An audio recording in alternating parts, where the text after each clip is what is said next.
আসসালামু আলাইকুম। কেমন আছেন? আশা করি ভালোই আছেন। আপনাদের দোয়া এবং আশীর্বাদে আল্লাহর রহমতে আমিও ভালো আছি। আসলে ভালো নাই বললে, ভালো আছি বললে ভুল হবে। ভালো নাই, আজকে 3-4 মাস হলে ভীষণ অসুস্থ, স্ট্রোকের রোগী। তারপরেও চ্যানেল খোলা, যেহেতু ভিডিও করতে হবে সেহেতু ব্যক্তিগত কথাই আজকে শেয়ার করব, যেটা না বললেই না।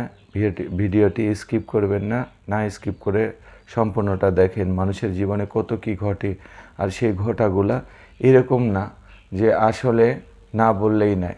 মানুষ সমাজে যখন বলা হয় তখন কিন্তু এইগুলা জানে, তা না হলে জানে না। আজ ছোট ভাইকে নিয়ে আমার সেনানিবাসের উদ্দেশ্যে গেছিলাম। দয়রামপুর সেনানিবাসের উদ্দেশ্যে যাওয়ার পথে রাস্তা ভুল করে ফেলাইছি। এক রাস্তা দিয়ে যাওয়ার পথে আরেক রাস্তা দিয়ে গেছি। আবার যে রাস্তা দিয়ে না গেলেই না, রাস্তা গেছি ভুল করে, ভালো কথা, আমার ঝাঁকি লাগা যাবে না শরীরে, আমার ঝাঁকি লাগা যাবে না।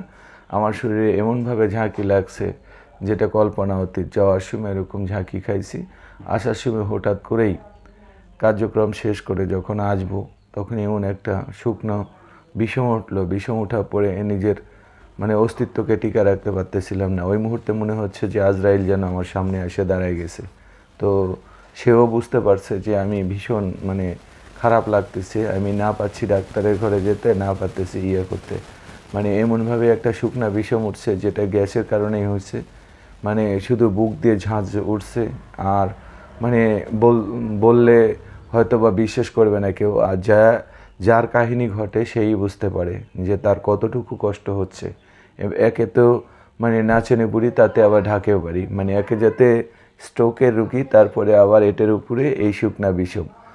যাক, হোটেলে গেছি পানি খেতে, পানি চাওয়ার জন্য গেছি। আমি তো হাঁটতে পারতেছি না, কষ্ট করে শেষরাইতে গেছি। যাওয়ার পরে হোটেলওয়ালা করছে ওখানে যান, ওখানে যায় খান। তার তাদের কতটুকু ভ্রাতৃত্ব আর কতটুকু মানুষের প্রতি মমতা বোধ আছে। সে হোটেল খুলে নিয়ে বসছে যে আমার মতো আপনার মতো 2-4 জন কাস্টমার যাবে, সেখান থেকে তার রুজি হবে। তার ব্রেন কতটুকু ওরকম সার্স, যে তার সার্প, যে আমরা পানি খেতে গেছি বিপদের সময়, 1 গ্লাস পানি চাইলে লোকজন হাতে ধরায় দেয়, অযথা হাতে তো ধরায় তো দূরের কথা, সে আমাকে দেখাইতেছে আরও 1 কিলো সামনে। তার ওর দোকান সামনের দিকে আমি চাইছি, আমি অন্দরমহলের ভিতরে যাই, আমি নলকা থেকে পানি খুলে খাইছি। পানি খুলে খাওয়া পরও আমার কিছুতেই কিছু হচ্ছে না। তারপরে আবার ডাক্তারের দোকান খুঁজতেছি, 2টা ডাক্তারের দোকানে আছে, 2টা ডাক্তারের একটা ডাক্তারও বসে নেই ওষুধের দোকানে। এমন একটা হেজিটেশনের মধ্যে পড়ছি যেটা। আর সবচাইতে বড় কথা হচ্ছে বাড়ির যে থাকে, বাড়ির সহধর্মিণী বলেন আর স্ত্রী বলেন, এরা হচ্ছে অরিজিনালি কালনাগিনী সাপ। কারণ এরা হচ্ছে স্বামী যখন বাড়ায় যায়, বিদায় দেওয়ার সময় মনে হইতেছে যেন কি যেন ওনার জন্য কি যেন নিয়ে আসবে। আসলে তা না, স্বামী যখন যেখানেই যাবে পরিপাটি করে বিদায় দেওয়া উচিত।